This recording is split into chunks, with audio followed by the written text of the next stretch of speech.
Hey everybody, GT here from GT's Barbecue.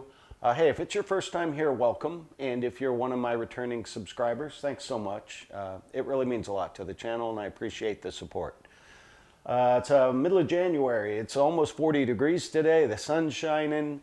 So I decided to pull out my Weber kettle and I'm going to do a little tribute cook for my friend Josh, the cooking cop. Sporting my Strong Like Josh t-shirt. I'll have some information down below. You can click on the link and kind of follow his story. But I'm sure he'd appreciate any support you can send his way. So I'm just going to do something real basic today. I have a nice tri-tip. I think it's about a 2.5 pounder. And I'm going to do a reverse sear on the Weber kettle. So stay tuned. I'll be back here in a minute and we'll get the meat prepped up.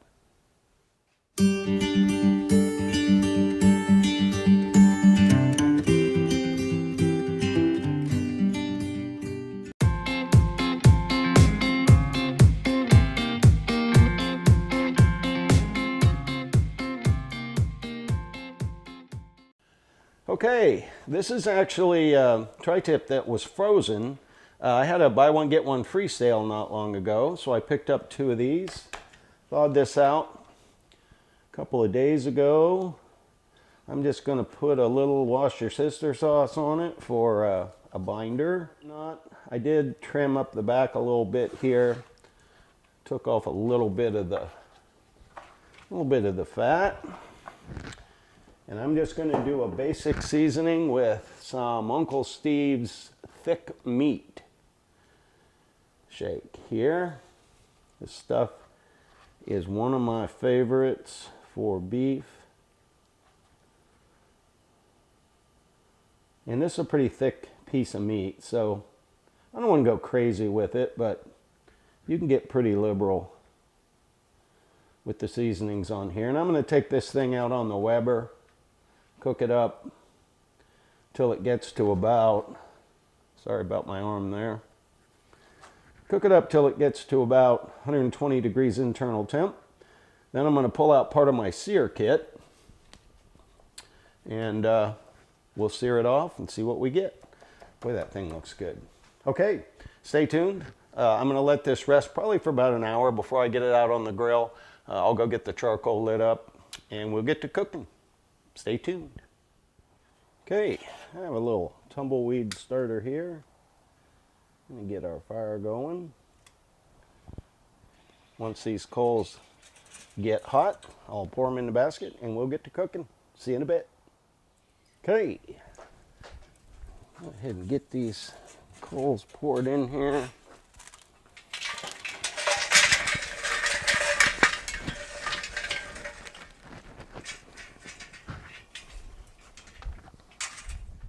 Again, I have about a half a chimney here, and this lump will burn a nice, good long time. Just about like so. Get my grate on, and then we'll be cooking the steak over here. And then about halfway through, I'll probably rotate it around. So I'm going to get the lid on, let this thing come up to temp. And we'll see you in a bit. Okay, grill's getting up to temp here. I'm going to go ahead and get this bad boy on.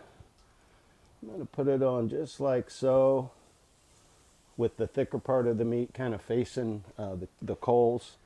Get a probe in here, just so I can keep an eye on it. Make sure I don't let it go too far before I pull it. So we'll check back on this thing here in probably about an hour and see where we're at. Stay tuned. Okay, we just hit an internal temp of 120 degrees. I'm going to go ahead and get the meat off, take it inside, let it rest for a little bit, and then I'm going to go ahead and move the coals over a little bit. I'm probably going to add a couple to here. These are burning down a little bit. So I'll be back here in a sec. We'll get the sear grates put on here, and we'll get to finishing this thing up. So stay tuned. Okay, so I put a few more pieces of lump on. I'm running about 470 degrees on my sear kit. I'm going to go ahead and try to get a little sear on this.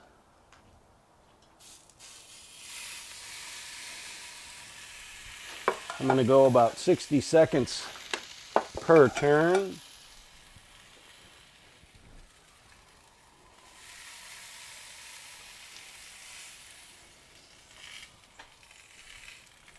Okay, we have about 1 minute. I'm going to turn this in the exact same position it's in. Again, another 60 seconds.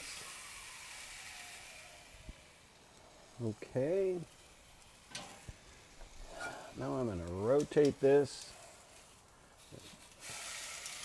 Maybe. That thing's heavy. Wow. Like so. Another 60 seconds.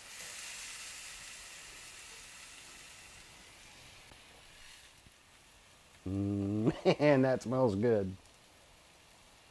Doesn't it, camera girl? Yes, it does.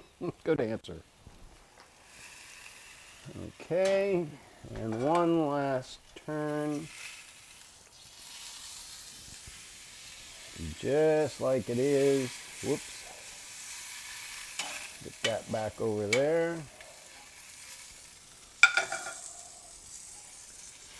And 60 seconds.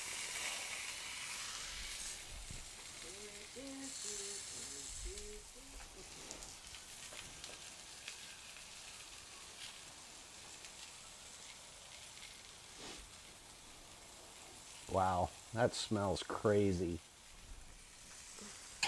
Okay. Take one more peek at the temp. Try to get the same hole. Whoa, look out. Oh yeah, we're up 131 degrees. Perfect. That should be a perfect medium to a medium rare. So I'm going to get this in. I'm going to let it rest for about probably 20 minutes. And I'll lightly tint it with foil. And it'll come up to temp a few degrees. And we'll cut into it. So stay tuned. I'll be right back. Okay, there you have it. Oh my goodness. Look at that. It is so tender. It's crazy. So pretty simple, reverse sear on a Weber kettle. Anybody could do this. I'm just going to go ahead and cut this right in two. And let's just see what we get. Oh, buddy. Wish the light was better in here. But that's about as perfect of a medium as you can get. That thing looks cray. Did I just say that? I might have to kick my own ass. So there you go, Josh. This one's for you, buddy. A little bit of tri-tip. This has become, I hesitate to say my favorite, but dang, it's up there in the top 3 steaks. That is just so tender.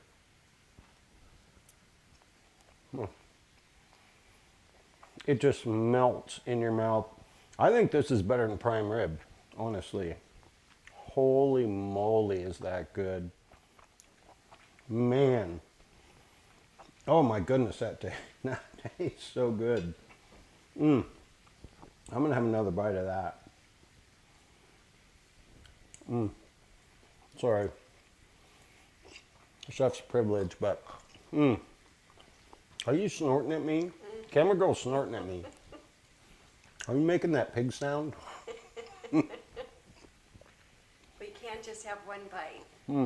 It's so good. Oh my goodness. I'm telling you. That is dead on perfect. Couldn't be better. So all I did was I started with only one basket. Cooked it, and I think the internal temp of the kettle stayed right around 300 to 325 most of the time. I cooked it about 45 minutes. I guess it took about an hour to get to an internal temp of 120. I took it off. I brought it in. uncovered and just let it rest. I wanted it to stop cooking. And then I just did my sear, brought it in. It's been resting for about 20 minutes, and one of the top steaks I've ever done. So I'll put the information down below for Josh, the cooking cop. So any support or love you can send his way, I'm sure they would appreciate that. So as always, everybody stay safe. If you're so inclined, please like and subscribe, and I'll see you next time.